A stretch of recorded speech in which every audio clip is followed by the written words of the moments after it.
4 দশক আগে যুক্তরাষ্ট্রের কোটা সুবিধা নিয়ে যাত্রা শুরু করেছিল চট্টগ্রামের তৈরি পোশাক শিল্প।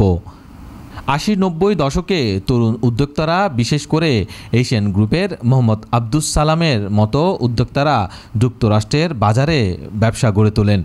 কোটা ব্যবস্থা 2005 সালে উঠলেও যুক্তরাষ্ট্রের প্রতি নির্ভরতা কমেনি, বরং তা এখন অতি নির্ভরতায় রূপ নিয়েছে।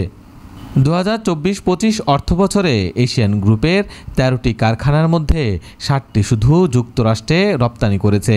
তাদের মোট রপ্তানির 90%ই এই একক বাজারে।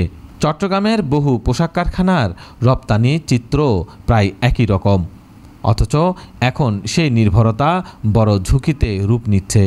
কারণ আগামী 1 আগস্ট থেকে যুক্তরাষ্ট্র বাংলাদেশি পোশাকে 35% পাল্টা শুল্ক আরোপ করতে যাচ্ছে। জাতীয় রাজস্ব বোর্ডের তথ্য বলছে, দেশের মোট রপ্তানির 19% ও পোশাক রপ্তানির 40% যায় যুক্তরাষ্ট্রে। চট্টগ্রামে এই হার আরও বেশি। স্থানীয় গার্মেন্টস কারখানার প্রায় 70% রপ্তানি যুক্তরাষ্ট্রমুখী। অতীতের অবকাঠামোগত সীমাবদ্ধতা, বিদেশি ক্রেতাদের স্বাচ্ছন্দ্যবোধ না করা এবং ঢাকা কেন্দ্রিক ব্যাংকিং সুবিধা, এইসবের জন্য চট্টগ্রামে ইউরোপমুখী রপ্তানি কম হয়েছে।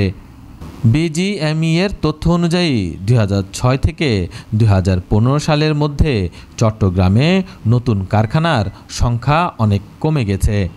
ফলে পুরনো উদ্যোক্তারাই এখন বাজার ধরে রেখেছেন। অর্থনীতিবিদ মোস্তাফিজুর রহমান মনে করেন, যুক্তরাষ্ট্র নির্ভরতা ব্যবসার জন্য ঝুঁকিপূর্ণ এবং উদ্যোক্তাদের দ্রুত বাজার বৈচিত্র্যকরণের দিকে যেতে হবে।